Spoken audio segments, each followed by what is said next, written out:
Deep learning. Multilayer artificial neural networks, a collection of interconnected artificial sum and fire neurons. So this is what the single neuron looks like. The X's are the inputs. You have a feed forward and an activation, and you arrange these into layers. The result is a universal approximator of the true model. Learning is via backpropagation, chain rule from calculus. Learning goal is where derivatives of expected loss are equal to 0.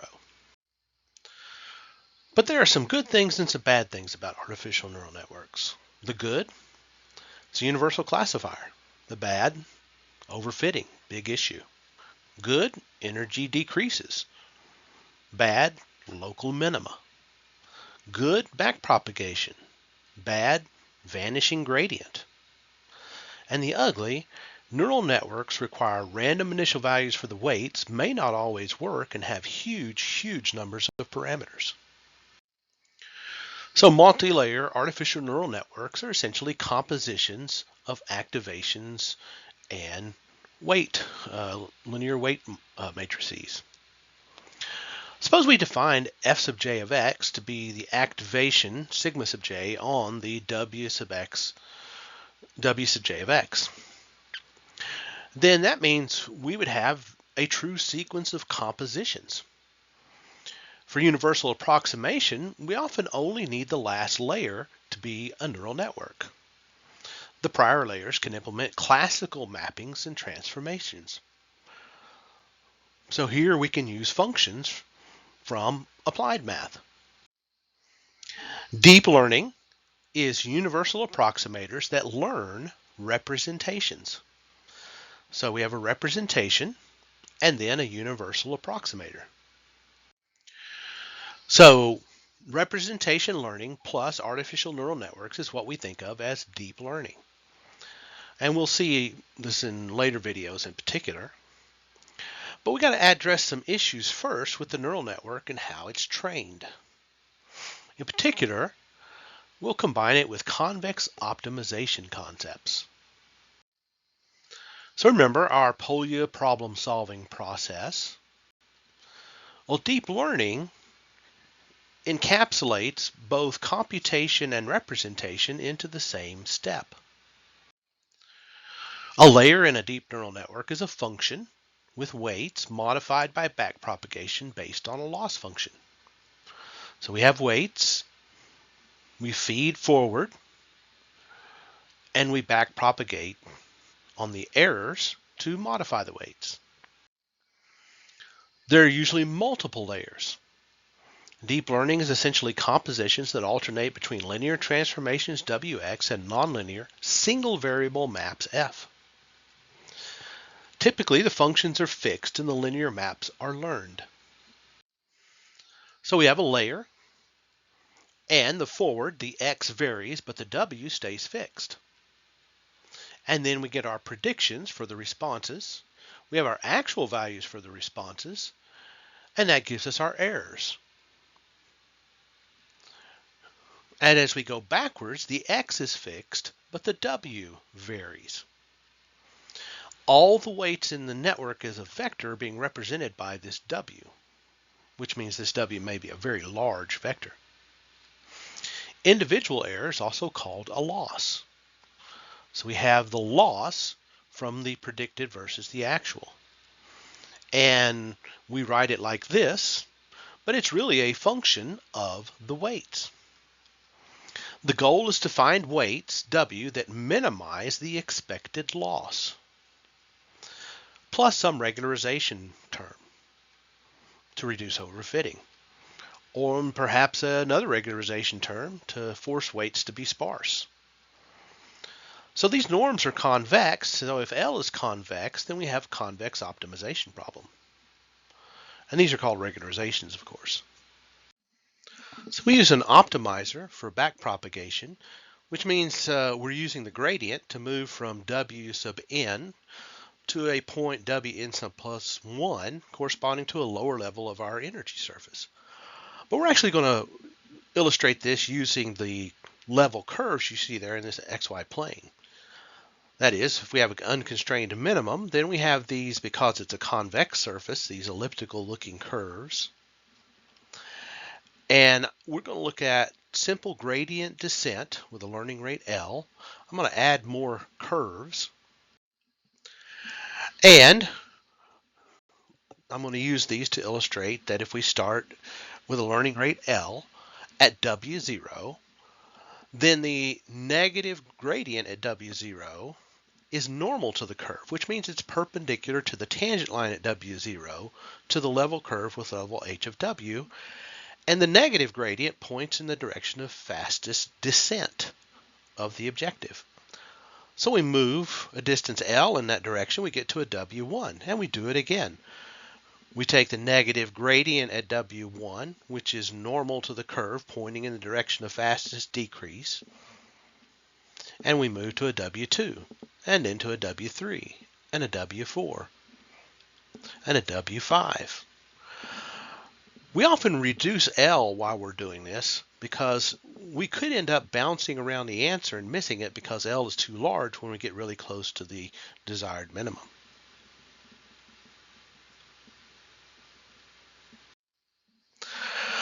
So we could also use weight decay. So we're going to look at stochastic gradient descent with weight decay, and that's where this Wn plus 1 is Wn minus L times the gradient of h at W sub n. We saw that previously. But now we're going to have this decay parameter, lambda, times W sub n. It's the weight decay rate.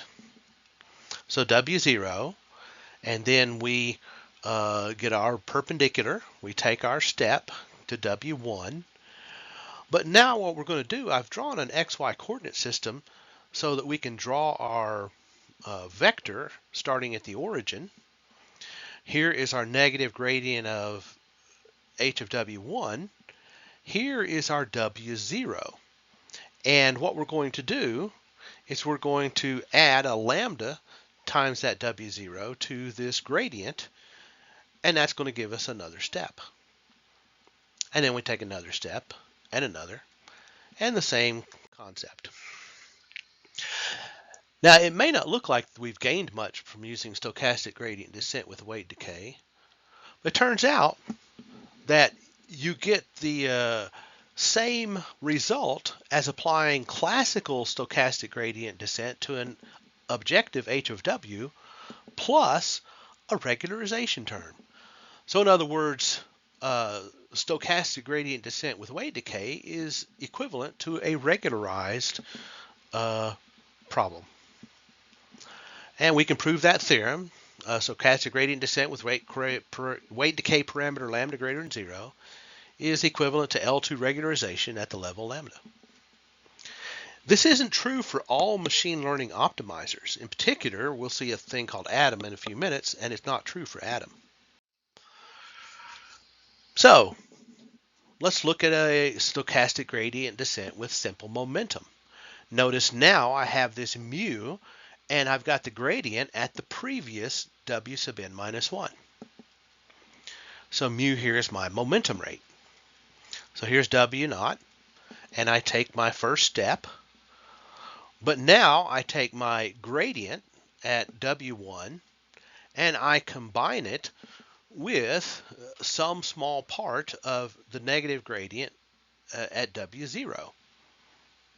And that gives me a slight modification of the negative gradient h at W1, and we take a step. And then we continue doing that. So let's see if we can come up with a little better notation. Suppose our objective is h of W. Then our gradient of h at W sub n is going to be denoted by simply g sub n. So simple momentum, m sub n, is g sub n minus 1. Stochastic gradient descent with weight decay and simple momentum looks like this. W sub n plus 1 is W sub n minus the learning rate times the quantity, gradient g sub n plus lambda W sub n minus 1, the decay term, plus mu times the momentum. And if we are taking our first step, we tend to use just simple stochastic gradient descent. So we actually only use this when n is greater than 0. Now, most algorithms use more sophisticated momentum. Take a first step using just simple stochastic gradient descent. But then after that, notice our momentum is mu times m sub n minus 1 plus 1 minus tau g sub n. Now, if the tau is equal to 0, which it very often is, then we simply get the stochastic gradient descent with weight decay. But we can use that tau to dampen the effect of the gradient. Some other variations. Hyperparameters, beta 1 and beta 2, they're going to be between 0 and 1. Our stochastic gradient descent with weight decay and simple momentum can often be written in this way. So this is a convex combination to get our momentum and then our update for the w sub n plus 1. And we sometimes have an energy moment from, quote, squared error. Nesterov momentum, on the other hand, calculates a look ahead. So it sort of guesses where z sub n is going and then computes the gradient at that guess. The atom optimizer, adaptive moment estimation, this is the one that's sort of the state of the art right now. So we have our g sub n, and then we take our first step with simple gradient descent. When n is greater than 0, we update our momentum in this way. And then we use pointwise squaring, and we get this v sub n term. And notice this g sub n squared is actually pointwise squaring. And then we have our m hat sub n and our v hat sub n, which are normalizations with 1 minus powers of the hyperparameters. And then we get an update for our alpha sub n that looks like this with the square root thing there. And that gives us then our w sub n plus 1 is w sub n minus our learning rate times this coefficient. Alpha sub n, the momentum normalized, and then epsilon here is just to keep the denominator from being 0. So it's usually just a very small number, so we never get division by 0. And new methods are being developed every day, and more are always welcome. So stochastic gradient descent, we have data and we have a model and we have a loss function. The goal is to minimize the expectation of the loss function over the data, minimized with respect to the parameters w. This means that we're minimizing over w 1 over m. Now this is assuming that each data point comes to us uniformly randomly. So each has a probability of 1 over m of occurring. Then this is our expected value of our loss function. And notice it's a function of the w's. The x sub i's and y sub i's are from the data. Common loss functions, the squared error loss, MSE loss, binary cross entropy, which we use very often in binary classification, and the KL divergence loss, which we'll see some applications of later. Now, if we let h of w be L of f of x w with y, so hi of w is the loss function when you insert these data points, xi and yi, then the expected value of the data of h of w is 1 over m times the sum I equals 1 to m of h sub I of w. This is a convex combination of convex functions. So if it's convex, then the expected value is convex. And that means if I take the gradient on both sides, I can actually take that gradient to the h sub i's themselves. But that means that the gradient of the expected value of h of w with respect to the data is the same as the expected value with respect to the data of the gradient. That means that I can work with individual losses, taking their derivatives, and I'll still end up with my goal of setting this expected value of the data's derivative equal to 0. So that's actually a theorem. Algorithms based on the gradient of the loss functions for individual data points chosen uniformly randomly we'll get the theorem that we have here plus gradient descent. We call that stochastic gradient descent, where we're uniformly randomly picking a data point, we're applying the loss function to it, we're taking the derivative of the individual loss function. But its expected value would be the same as if we were taking the derivative of the expected value of the entire expression over the entire data set. So we note that this theorem requires convexity, which artificial neural networks are not convex in general. We'll still use backpropagation, but it may not work. Deep learning often departs from artificial neural networks by ensuring that convex optimization can be applied, making sure you have convex optimizations that allow universal approximation. Loss functions are convex. Kernel functions are convex. So the sigmoidal activation of a neural network is not convex. You can see its epigraph is not a convex set. So when we look at a sigmoidal, what really drives the artificial neuron is this early part where we have the bend. Out here where we approach the horizontal asymptote, that's what actually causes the vanishing gradient. So instead, we often use the ReLU, rectified linear unit. It's convex, it's linear for x greater than 0. Unfortunately, it's also unbounded. So how does ReLUs give us universal approximation? Well, here's a ReLU of W1x plus W0. I'm going to call that N1 of x. And here's another ReLU expression. I'm going to call that N2 of x. So what if I take a linear combination of N1 and N2? Well, first I'm looking up to where the vertex of the N2's graph is. And the only thing I'm adding there is 0 to the sloping part of the N1. And then when I combine the second parts, I get something that looks like this. So there is the linear combination. I'm showing it for alpha 2 and alpha 1 both being 1. But the method by which ReLU allows universal approximation is via piecewise linear approximation. So here is a linear combination of ReLUs. And if I have some arbitrary curve, I can approximate it with these linear combinations,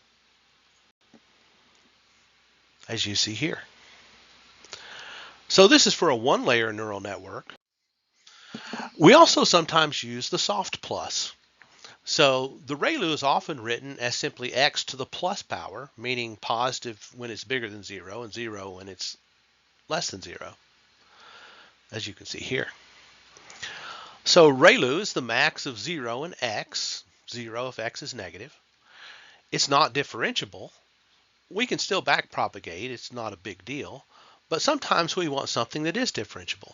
So look at this natural log of 1 plus e to the x. If x is greater than 0 and it's not close to 0, then e sub x is really big, and so we approximately have the log of e to the x in place of the log of 1 plus e to the x, but that would just be x.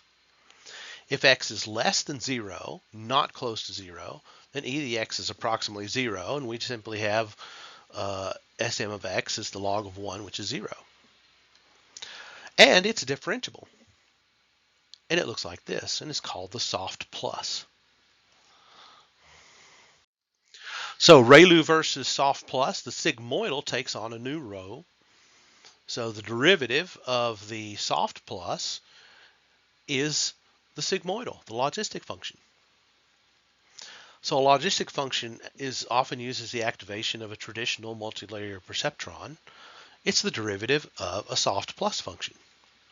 Logistic regression likewise has a different context, and this can be extended to multiple classes and even to regression instead of classification.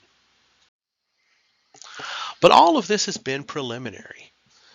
Deep learning, that's universal approximators that learn representations. These kinds of things. This video simply introduced what we need to make all this happen.